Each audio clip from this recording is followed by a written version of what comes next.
프랑스에 이어 독일도 신종 코로나에 뚫렸다. 오늘 한 일간지 헤드라인입니다. 연휴 사이 우리나라도 확진 환자가 추가돼 총 4명이 확진 판정을 받았고, 오늘 오전 기준 유증상자로 분류된 15명은 격리 치료를 받고 있습니다. 오늘자 기준으로 현재 중국에서만 106명의 공식 사망자가 발표가 됐습니다. 정부도 신종 코로나 바이러스에 208억 원을 집행하는 등 선제적 대응에 나서고 있습니다. 문재인 대통령은 과하다 싶을 정도로 선제적으로 대응하라고 지시를 했습니다. 대륙을 넘어 전 세계가 떨고 있는 신종 코로나 바이러스. 하지만 이렇게 공포가 확산됨에 따라서 확인되지 않는 허위 정보, 가짜 뉴스도 같이 퍼지고 있는데요. 오늘 이분을 모시고 신종 코로나 바이러스의 사실에 대해서 확인해 보도록 하겠습니다. 강양구 과학 전문 기자 나왔습니다. 안녕하세요. 네, 안녕하십니까. 강양구입니다. 오늘 블랙 뭔가 이렇게 조문하는 분위기인가요, 이 복장이? 네, 실제로 조문을 다녀왔습니다. 아, 그래요? 그러시군요. 예. 네. 자, 강양구 기자 하면은 얼마 전에 저희가 출연을 했었죠. 과학의 품격이라는 책을 들고. 네네. 본인의 표지가 이렇게 그려진 책을 들고. 네. 예, 그때 그래서 강양구 기자가 과학 전문 기자인 거는 많은 분들이 아실 텐데, 뭐 전염병도 잘 알아? 이렇게 의구심을 가지실 분들이 좀 있을 것 같아요.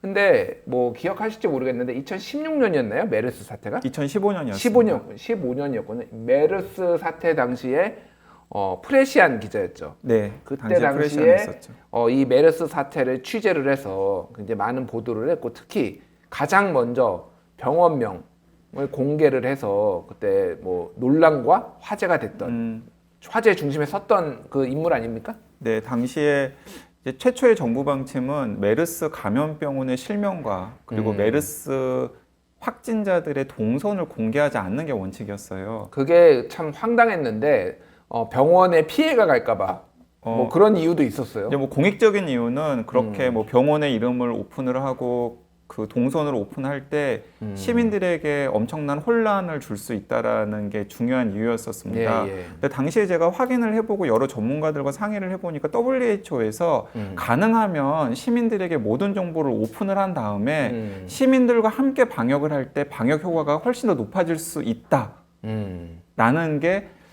WHO 일단 1차적인 공고였었고요. 예. 그리고 기자인 제가 봤을 때 당시에 이제 슈퍼 감염 장소가 삼성 서울병원이었는데 예. 삼성 서울병원이 감염의 온상이라는 사실을 정부가 공개하지 못하는 게 어쩌면 예. 시민에 대한 방역보다는 더 이 삼성 서울병원 또 삼성으로 상징되는 어떤 권력을 비호하는 것이 아닌가라는 생각이 들더라고요. 그렇죠. 그래서 이제 WHO 공고 그리고 다수의 보건의료 전문가들과 진지하게 상의를 한 끝에 이제 제가 이제 앞장서 가지고 당시에 메르스 감염병 삼성 서울병원을 비롯한 실명을 모두 공개했고, 이제 그 뒤로 정부가 저는 사실 그때 약간 걱정을 했었거든요. 소송 들어올까 봐. 뭐 병원 소송도 들어올 수 있고 실제로 그렇게 협박을 한 병원들도 당시에 있었고, 그리고 또 정부에서도 어쨌든 정부 방침을 거스르고 앞서 치고 나갔기 때문에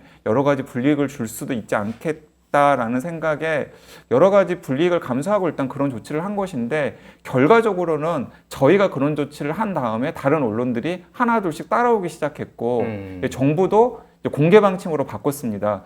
그래서 아예 이런 감염병이 그 유행을 할 때 정부가 이번에도 보면은 그 신종 코로나 바이러스가 유행함과 동시에 확진자들이 있을 때 확진자 동선도 거의 투명하게 공개를 하고, 그리고 또 병원을 다녔으면 병원 이름이라든가 심지어는 뭐 어디에서 잡고 호텔 이름까지 다 공개를 하잖아요. 이제 그런 시스템이 마련되는데 제가 어느 정도 기여를 했다라는 생각을 하면서 약간 뿌듯했습니다. 예, 일단 저희가 이 메르스 사태를 먼저 말씀을 드리는 이유는 강양구 기자가 어쨌든 이 전염병에 대해서 취재를 오랫동안 해왔고, 네, 그렇습니다. 그리고 또 이제 전문가 네트워크가 굉장히 많아요. 그래서 그 전문가들로부터 직접적으로 항상 네트워크를 통해서 대화를 하고 정보를 얻고 상의도 하고 그런 사람이기 때문에 의사가 아닙니다. 물론 의사가 아니지만은 가장 어떻게 보면은 많은 의사들보다도 우리 시청자분들한테 정확한 정보를 전달할 수 있는 그런 분으로 저희가 모신 거예요. 그러니까 이렇게 판단하시면 됩니다. 그러니까 감염내과 선생님들은 감염내과 선생님들끼리 네트워크가 있고,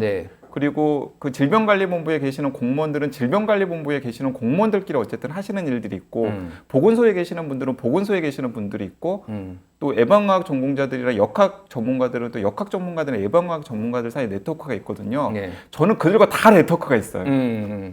그렇군요. 자기 자랑을 좀 했고요. 네네네. 그래서 제가 뭐 이제 방송이라던가 혹은 글이라도 매체에서 이제 뭐 뉴스톡 같은 매체에 제가 이제 글을 쓸 때는 대체로 그런 모든 정보들을 종합한 다음에 가장 사실에 부합하고 또 시민의 건강에 도움이 될 만한 내용들을 걸러서 전해드린다는 걸 여기서 다시 한번 밝히고 싶습니다. 예, 방금 이렇게 길게 말씀을 드린 이유는 지금 드리는 말씀이 전문가들의 의견을 종합해서 현재까지 나온 모든 정보를 종합해서 지금 소위 말해서 팩트 체크를 하기 위해서 저희가 준비했다라는 사실을 알려드리고 오늘도 이 신종 코로나 바이러스와 관련해서 정확한 정보를 전달해 주시리라 믿고요. 네. 일단 뭐 우리 제작진들이 마트에 한번 나가봤다고 합니다. 잠시 화면에 좀 볼까요? 마스크 많이 나가나요, 요새? 네. 지금 뭐 불티나게 팔리고 있다. 마스크, 뭐 손 세정제, 뭐 네. 이런 것들이. 그러니까 방송하러 오면서도 거리를 보니까 굉장히 많은 분들이 마스크를 끼고 계시더라고요. 저는 안 쓰고 다녔는데 다들 쓰고 다니니까 사실 저도 안 썼는데 굉장히 네. 안심이 되더라고요. 어쨌든 네. 저분들의 바이러스가 나한테 안 오겠거니 하고 굉장히 안심을 했습니다. 어쨌든 더 심해지면 저도 쓰도록 하는데요. 일단 이런 것들이 도움이 되나요, 실제? 마스크 쓰고 손 닦고 이런 게? 도움이 됩니다. 아, 그래요? 제가 우선순위를 말씀을 드리면 가장 도움이 되는 건 손을 씻는 것입니다. 손이요? 네, 왜 손을 씻는 것이냐면은 예. 지금까지 모든 전문가들이 다 동의하는 가장 전형적인 전파 경로는 예를 들어 확진자 같은 감염자가 콜록콜록하고 기침을 했을 때 그 침에 타액이라던가 아니면 콧물이라던가 이런 것이 여기저기에 이제 뿌려지겠죠? 이렇게. 뿌려지게 되잖아요. 예. 그러면 그렇게 바이러스에 오염된 감염자의 타액을 손으로 짚은 다음에 그렇게 짚은 손으로 눈을 비비거나 코를 만지거나 아니면은 뭐 음식 등을 집어가지고 입에다가 대거나 이랬을 때 눈이나 코나 입의 점막을 통해서 바이러스가 침투한다라는 게 가장 전형적인 전파 경로예요. 그렇군요. 그러니까 조금 과하다 싶을 정도로 손만 깨끗하게 씻어도 사실은 손을 통해서 눈이나 코나 입을 통해서 바이러스가 몸속으로 들어가는 걸 막을 수가 있는 거죠. 그렇군요. 네.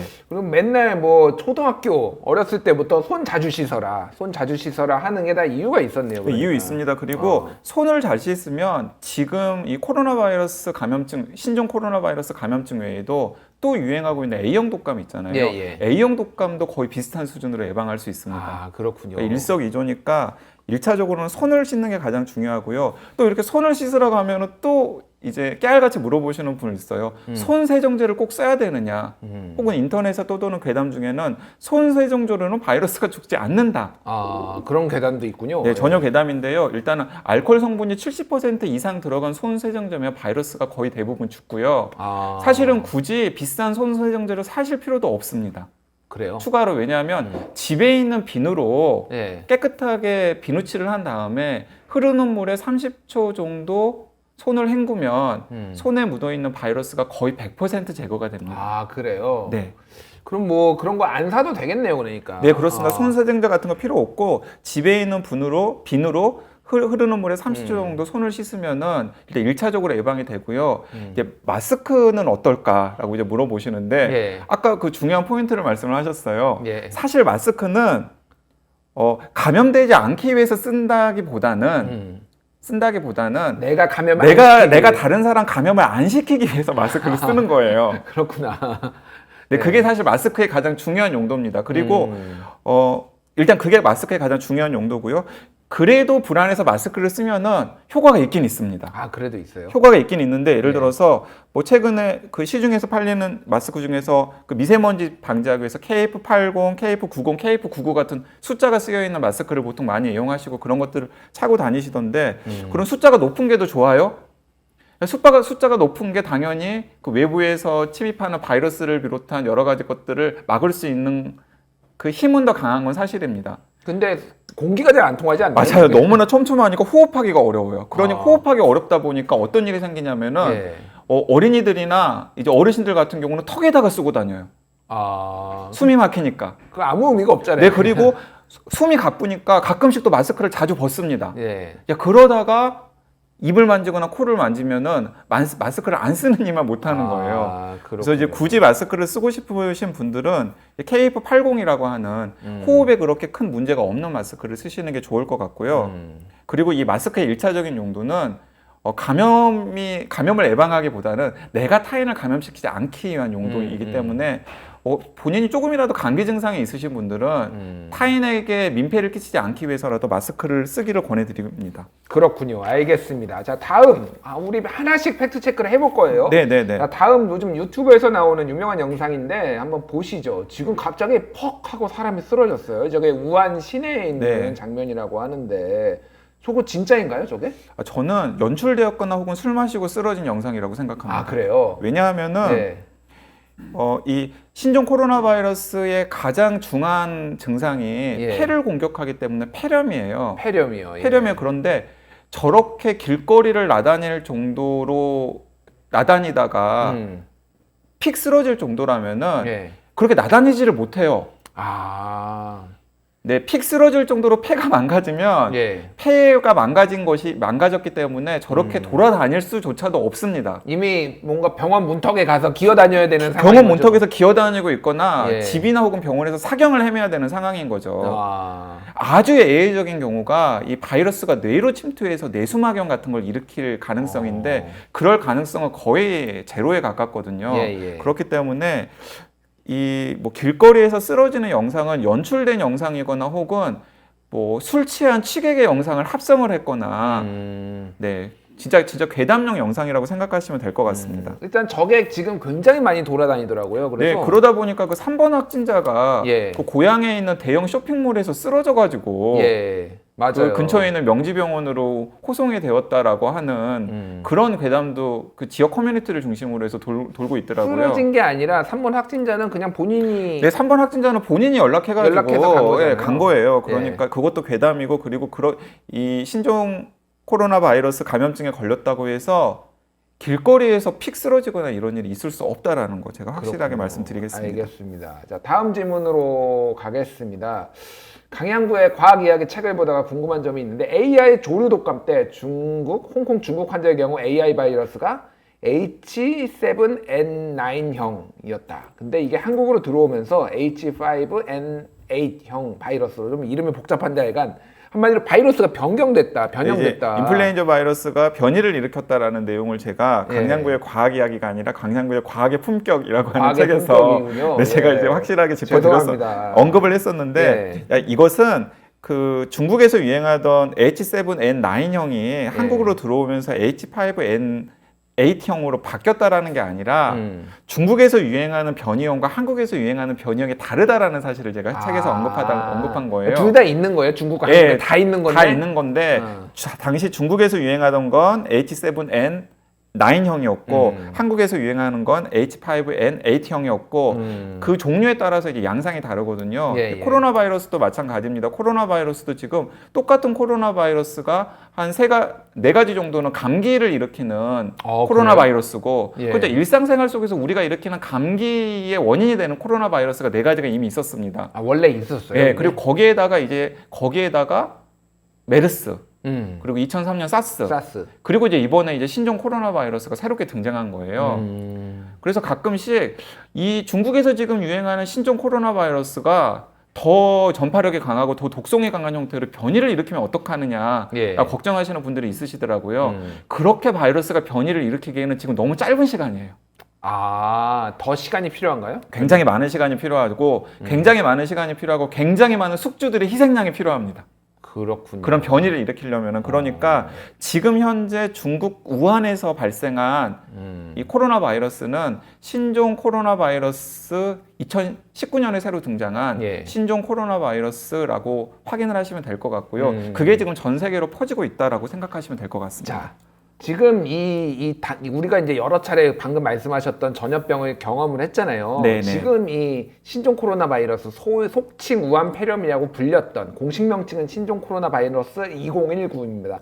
신종 코로나 바이러스의 확산 속도가 전 다른 것과 비교해서 더 빠른 건가요? 느린 건가요? 아니면 비슷한 건가요? 사실 지금 불확실한 게 너무나 많아요. 네. 왜냐하면 지금 처음부터 끝까지 신종 코로나 바이러스에 대해서 치료를 하고 있는 경험이 중국 정부에 있는데 그 중국 정부가 많은 정보를 오픈을 하고 있지 않거든요. 그래서 외부에서는 추정을 할 수밖에 없는데 예. 현재까지만 보면은 전파력은 상당히 높은 것 같습니다. 전파력은 높다. 네, 이제 WHO에서는 어느 정도로 지금 확인을 하고 있냐면 예. 이제 과거의 경험과 비교했을 때 사스라던가 예. 아니면 2009년에 신종플루 유행했었잖아요. 신종플루도 있었죠. 네, 2002년, 2003년 사스 그리고 2009년 신종플루의 초기 확산 속도와 지금 신종 코로나 바이러스의 확산 속도가 비슷하다. 근데 사스나 그리고 신종플루 모두 전 세계적인 팬데믹으로 이어졌었거든요. 네. 이제 그래서 많은 보건 당국자들이 긴장을 하고 있는 거죠. 그렇군요. 네. 보통 일반적으로 치사율하고 이 확산력은 반비례한다라고. 네, 반비례합니다. 그게 정확하게 지적하셨는데 예. 그래서 2009년 신종플루 같은 경우에는 안타깝게도 뭐 신종플루로 우리나라에서도 목숨을 잃으신 분들이 있긴 했습니다만은 예. 확산 속도는 빠른 반면에 독성이 그렇게 강하지는 않았었어요. 지금 우리가 A형 독감이 그 신종플루거든요. 예. 그 토착화되어가지고 지금 우리가 계절마다 앓는 A형 독감을 앓는 건데, 예. 그런데 이 신종 코로나 바이러스는 다행히도 치사율은 현재까지 굉장히 낮은 것 같습니다. 낮은 편이에요? 네, 왜냐하면은 지금 그 중국에서 나오는 그 확진자와 그리고 사망자의 비율을 놓고 보면은 예. 한 2% 정도 돼요. 2%. 그런데 지금 공식적으로 나온 게 중국 공식은 확진자가 4,515명, 사망자가 106명. 네, 맞습니다. 그러니까 계산을 해보시면은 예. 한 2% 정도 나오는 것으로 확인할 수 있고요. 그런데 2003년에 사스는 한 10% 가까웠고, 사망률이 10%. 네, 사망률 10% 가까웠고, 그리고 2015년에 우리나라에서 유행한 메르스 같은 경우에는 예. 사망률이 거의 35% 가까웠거든요. 그렇군요. 그러니까 메르스나 사스와 비교해 보면은 현재 이 사망률이 굉장히 낮은 것은 좀 다행스러운 일이고요. 또 제가 이제 두 가지 긍정적인 신호라고 생각하는 것은 뭐냐면 아직까지 예. 중국 밖에 사망자가 없어요. 그렇군요. 확진자들이 계속해서 늘어나고는 있는데 그 예. 확진자들이 비교적 잘 버티고 있거든요. 일단 그것도 제가 보기에는 비교적 좀 좋은 신호라고 생각하고요. 또 다른 신호는 오늘 이제 중국 정부가 그동안의 신종 코로나 바이러스 치료 경험을 종합해가지고 브리핑을 했었는데 예. 아동들은 가볍게 앓고 지나가는 경우가 많았다고 답했습니다. 애들은 그러니까 보통 이제 이런 바이러스에 취약한 게 노약자들이잖아요. 그렇죠. 그럼 어르신들이나 예. 아이들이나 혹은 임산부들인데 그런데 그들 중에서 아이들도 감염은 되었지만 그러니까 연령별로 특별히 감염이 되거나 감염이 안 되는 경우는 없었지만은 아이들 같은 경우에는 가볍게 앓고 지나갈 사례가 많았다라고 이야기를 한 거 보니까 예. 그 대목도 조금은 안심스러운 대목이라는 생각이 듭니다. 그렇군요. 어찌됐든 과거의 사례하고 비춰봤을 때 이게 더 퍼질 가능성은 전파력은 높은 편이지만 치사율이라고 하는 거는 낮은 편이라서 근데 메르스가 35%면은 어마어마했었네요. 그 네, 특히 이제 우리나라에서 굉장히 높았는데 그건 주로 이제 병원에서 이제 면역력이 낮으신 분들 중심으로 해서 전파가 되었기 때문에 그렇군요. 사망자가 더 많지 않았을까 하는 생각이 듭니다. 알겠습니다. 지금 굉장히 많은 이게 허위 정보인지 가짜 뉴스인지 이런 것들이 퍼져 있는데 이 루머인지 이런 것도 퍼져 있는데 한번 하나씩 짚어볼게요. 일단은 무증상 한마디로 복균 상태. 징후가 나타나지 않은 상태에서도 이게 감염이 된다라는 얘기가 언론 보도로 나왔어요. 외신발 언론 보도로. 맞아요. 그게 저는 그래서 참 이런 사실에 대해서 언론이 보도를 할 때는 좀 더 많은 전문가들과 한테 팩트 체크를 해본 다음에 보도를 해야 된다는 생각이 듭니다. 왜냐하면 과학 기자인 제가 보기에는 상당히 근거가 희박한 보도였거든요. 근거가 희박하다. 왜냐하면은 여러분들한테 제가 정확하게 말씀을 드리면 이 코로나 바이러스가 기본적으로 타인을 감염시키려면 몸속에서 증식이 되어야 돼요.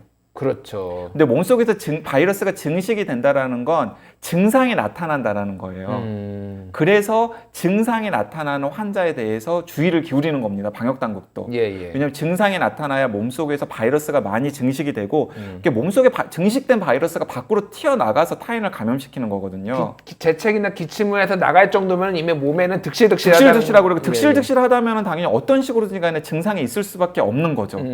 자, 그런데 그래서 사스나 메르스 메르스 같은 경우에는 증상이 없을 때 타인을 감염시키는 케이스가 거의 없었어요. 아, 그렇군요. 전무했었습니다. 예. 자, 그런데 신종 코로나 바이러스 같은 경우는 중국 현지에서 나오는 이야기들 중에서 예. 증상이 거의 없어 보이는데도 불구하고 감염을 시킨 일부 사례가 있었다. 예. 그렇기 때문에 증상이 없는 무증상 감염인 상태에서도 감염을 시킬 수 있지 않겠느냐라는 추측성 연구 앞으로 예. 좀 더 연구를 해볼 필요가 있겠다. 아. 이제 그런 것들을 이제 자극적으로 받아가지고 우리 언론에서 무증상 감염자도 감염을 시킨다라고 이제 이야기를 한 거죠. 자, 정확하게 WHO에서 어제 확인되지 않은 사실이다. 확인되지 않은 사실이다라고 얘기를 했고요. 오늘 질병관리본부에서도 과학적 근거 없다. 무증상 감염은 과학적 근거가 없다라고 명확하게 이야기를 했기 때문에 무증상 감염은 일단은 크게 걱정하지 않아도 된다라고 제가 말씀을 드리고 싶고요. 설사 무증상 감염이 있다고 하더라도 무증상 감염은 굉장히 가까이서 밀착돼서 오랫동안 있을 때 감염이 되는 거거든요. 그러니까 가족이 아닌 지역사회 전파자가 무증상 감염인 상태에서 이루어질 가능성은 굉장히 낮다라고 말씀을 드리고 싶습니다. 그런데 제가 이제 그 감염내과 선생님들과 이렇게 이야기를 하다 보면은 이런 의견은 조심스럽게 있더라고요. 아주 가벼운 증상, 그러니까 미열이거나 혹은 본인은 그냥 별로 힘들지 않을 정도의 증상, 장기침 이런 상태에서도 감염이 될 수 있다라는 가능성을 배제하지 말고 방역을 하긴 해야 될 것 같다. 저는 거기에는 동의합니다. 자, 그거와 관련해서 우리 세 번째 확진자가 한국에 우한에 있다가 한국에 들어온 다음에 여러 군데로 돌아다녔어요. 강남에, 일산에, 뭐 백화점, 뭐 병원, 식당 다니는데 이 사람도 무증상이었던 거 아니냐 뭐 이런 얘기들이 나오고 있는데 증상이 있었던 건가요? 아니면 없었던 건가요? 세 번째, 네 번째 확진자는 둘 다 20일 날 귀국을 하셨는데요. 두 분 다 20일 날 귀국을 하셨는데 일단은 세 번째 환자 같은 경우는 22일까지는 증상이 없다가 22일 날 증상이 나타나고부터 며칠 동안 돌아다니신 거예요. 그래서 방역당국에서 동선 파악을 쫙 한 다음에 뭐 지인과 함께 동행한 성형외과, 식당들 이런 것들을 이제 다 오픈을 한 거죠. 여기는 네, 심지어는 그 한강변에 편의점까지 오픈을 했더라고요. 아, 그래요? 예. 네, 그래서 그 시간대에 혹시 접촉을 한 사람이 있다면 조사를 해가지고 지금 확인을 하고 있는 것으로 알고 있는데, 자, 그러면 동선이 어쩌다 보니까 겹쳤단 말이에요. 네. 자, 그럼 걱정을 해야 되느냐? 잠깐 스쳐 지나가는 것만으로는 감염되지 않습니다. 자, 일단은 여기에서 하나 더 질문이 들어가 보면은 눈으로 째려보면은 쏘아보면은 이게 감염될 수 있다. 지금 지금 저기 카톡방에 나오고 있는데요. 저희가 우리 제작진이 한 거예요. 그래서 허경영이냐 지금 눈으로 쏘아보면은 이렇게 감염시킬 공중부양이 가능한 것처럼 감염시킬 수 있냐라는 얘기가 나오던데. 네, 이제 전혀 이제 근거가 없는 얘기고요. 근거가 없군요. 이제 이런 걱정을 하시는 분들은 있을 거예요. 약간 밀폐된 공간에서 좀 밀폐된 실내 공간에서 혹시 공기를 통해서 감염될 가능성이 있지 않을까? 공기를 통해서. 그런데 그럴 가능성도 굉장히 낮아 보이고 사실 없다고 생각하셔도 될 것 같습니다. 자, 그 메르스 때 그 공기 감염 이야기가 나왔었거든요. 맞아요. 그때 메르스 바이러스가 에어로졸 형태로 공기를 떠다니면서 호흡기로 들어가가지고 문제가 되는 경우 같은 게 있었는데 그때는 굉장히 밀폐된 환경. 병원 그리고 굉장히 면역력이 약하신 분들 그리고 또 호흡기 치료를 받으시는 분들 이런 분들이 이제 희생자였거든요. 그렇군요. 자, 그렇기 때문에 어느 정도 오픈되어 있는 곳에서 지나가다가 마주치는 것만으로 혹은 몇 초, 몇 분, 뭐 10분, 20분 정도 같은 공간에 멀리 떨어져 있었다는 것만으로 감염될 가능성은 거의 없고 만약에 그런 상태에서의 감염이 걱정이 되신다면은 아까 제가 말씀드렸던 대로 약간 강박증처럼 손을 씻으시면 돼요. 손을 잘 씻어라. 네, 손을 잘 씻으시면 돼요. 그러면은 그 감염의 가능성이 확 낮아집니다. 그렇군요. 마스크 쓰고 다니시고. 네, 알겠습니다. 자, 이제 정부가 전 세계를 띄운다고 그래요. 네, 전 세계 띄운다고 하죠. 30일의 양 이틀간 전 세계를 띄워서 이제 그 우한 거주 한국 도민이 들어온다고 하는데 또 많은 논란 걱정들이 있어요. 사실은 미국이 띄운다고 하니까 역시 천조국은 뭐 이러다가 한국이 띄운다고 하니까 왜 세금은 낭비하냐면 댓글이 달려서 이게 뭐지? 약간 저는 아니 제가 가장 황당했던 댓글이 예. 500명이 중요하냐 5천만 명이 중요하냐. 그러니까요. 500명은 그럼 죽어도 됩니까? 뭐 자, 거의 그런데 이번에 정부가 예. 아니 정부가 무슨 바보가 아니잖아요. 그러니까요. 제가 이 얘기를 했더니 어떤 분이 정부가 아메바가 아닌데라고 이야기를 하더라고요. 아메바 아닙니다. 한국 정부. 예. 한국 정부 당연히 그렇게 데려오면은 그러니까 일단 위험합니까? 안 위험합니까? 데려오면은. 데려오면은 일부 위험성이 있죠. 왜냐하면 어쨌든 감염 지역에서 증상이 없는 분들만 골라가지고 데리고 온다고 하더라도 어쨌든 감염 지역에서 온 것이기 때문에 그분들이 만에 하나 증상이 나타나지 않았지만 바이러스에 감염되었을 수도 있잖아요. 자, 그러면 당연히 정부에서는 어떤 조치를 취할까요? 1주나 2주 정도 격리를 하면서 관찰하는 절차를 거치겠죠, 당연히. 아니나 다를까 오늘 보니까 그렇게 데려온 우한의 동포들을 한국의 이 국가 소유의 뭐 수련원 같은 곳에다가 나눠서 한 1주나 2주 정도 격리를 시킨 다음에 동향을 살펴본 다음에 아무런 증상이 없을 때 이제 원상태로 이제 사회에 이제 편입시키는 그 계획을 하고 있는 것으로 알고 있습니다. 그러니까 일단 그런 절차들이 진행이 되기 때문에 불안하실 필요 없고요. 오히려 개별적으로 들어오는 것보다 더 나아요.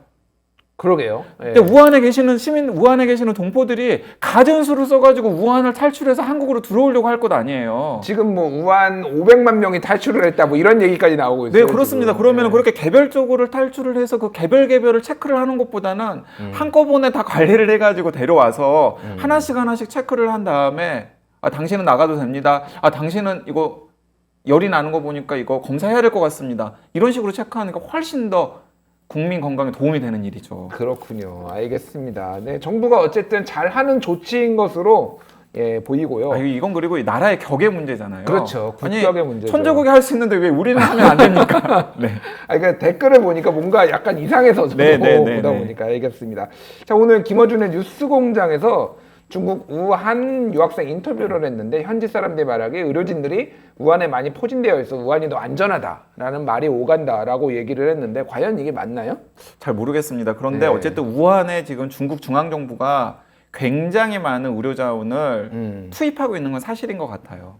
왜냐하면 이제 우한에서 이걸 잡지 않으면은 중국 전역으로 지금 확산이 될 가능성이 크기 때문에 어쨌든 간에 이제 원인지를 잡아야 되잖아요. 그래서 우한에 굉장히 많은 의료진, 그리고 또 그 의료진은 사실은 전 세계에서 가장 그 신종 코로나 바이러스 감염증에 대한 치료 노하우가 축적되어 있는 의료진이겠죠. 그래서 아예 이제 허위 사실은 아닌 것 같은데 그럼에도 불구하고 어쨌든 간에 우리 국민이고 그리고 대한민국의 의료 수준이 거의 전 세계 거의 탑 수준이잖아요. 그렇죠. 그 탑 수준의 이 의료 수준을 가지고 있는 우리나라에서 데리고 와가지고 진료하고 치료를 해야죠. 그리고 그러다 보면 자연스럽게 우리나라에서 신종 코로나 바이러스 감염증에 대한 대응 역량이 높아지기 때문에 앞으로 우리나라에서 이런 것들이 퍼졌을 때 대응하거나 혹은 진료하는 역량도 더 강화되리라고 생각합니다. 그렇군요. 또 오늘 굉장히 많이 본 뉴스 중에 하나가 영국의 한 매체 데일리 메일이라는 곳에서 이 우한에 있는 이제 우한 폐렴이라고 불렸던 이 신종 코로나 바이러스가 사실은 우한에 있는 연구소에서 이거를 유출시킨 거다. 그럴 가능성이 있다. 여기에서 바이러스를 연구를 하는 건데 사스 때 베이징에 있는 연구소에서 유출이 됐던 것처럼 이거 지금 그런 거 아니냐라는 음모론이 제기가 됐어요. 이걸 상당수가 지금 믿고 있는데 어떻게 보십니까? 이거? 제가 보기엔 진짜 음모론인 것 같습니다. 그래요? 그러니까 영화나 혹은 드라마를 너무 많이 봤을 때 생각나는 부작용 생각나더라고요. 좀비 바이러스. 좀비 바이러스 생각나는데 근데 보통 그 연구소에서 어떤 목적을 가지고 연구를 한다 그러면은 그 바이러스 같은 경우에는 감염력도 감염력이지만 독성이 강할 경우가 많거든요. 근데 이 신종 코로나 바이러스 같은 경우에는 독성이 굉장히 약한 것으로 봤을 때는 제가 생각하기에는 우발적으로 이 야생 동물에서 돌연변이를 일으켜가지고 사람으로 전파가 된 것이라고 보는 게 맞지 않을까라는 생각이 들고요. 이 점에서 이 대목에서 저희들이 좀 우리들이 주의를 기울여야 될 게 이런 사례가 앞으로도 많아질 거예요. 이런 사례들이요? 바이러스가 확인되지 않은 바이러스들이 야생에서 왜냐하면 과거에는 야생 동물의 영역 인간의 영역이 구획이 되어 있고 거리가 멀었어요. 네. 근데 지금 인간이 여기저기를 다 쑤시고 다니다 보니까 야생 동물의 영역과 인간의 영역이라는 게 사실은 구분 없이 그냥 섞여져 있잖아요. 그러니까 과거에 야생 동물에게만 있었던 바이러스가 변이를 일으켜가지고 이 사람에게로 넘어올 가능성이 굉장히 커질 가능성 있다고 생각합니다. 알겠습니다. 박쥐 안 먹으면 안 걸리나요, 그러면? 아, 이거 주의해야죠. 아, 주의해야죠. 네네네. 알겠습니다. 자, 마지막으로 우리 대한민국 정부와 뭐 의료 당국에게 좀 당부하고 싶은 말, 뭐 이런 게 있다면 어떤 게 있을까요? 일단은 지금 1, 2주 정도가 굉장히 중요한 대목일 것 같고요. 예. 앞으로 1, 2주를 잘 버티면 사스 때처럼 잘 막는 거고 여기서 이제 운이 안 좋거나 뭔가 실수를 해가지고 뚫리면은 뚫리는 거니까 이 방역 당국 그리고 또 시민들 좀 합심해가지고 잘 넘어갔으면 좋겠다라는 생각이 듭니다. 알겠습니다. 예. 지금까지 뭐 궁금하신 점들이 좀 속 시원히 해결이 되셨나 모르겠는데요. 만약에 추가로 또 궁금하신 점들이 나중에 생긴다라면 저희가 강양구 기자를 한 번 더 모시고 궁금증을 해소해 보도록 하겠습니다. 지금까지 신종 코로나 바이러스와 관련된 각종 의문점, 루머에 대해서 팩트 체크를 했습니다. 강양구 과학 전문 기자였습니다. 감사합니다. 네, 감사합니다.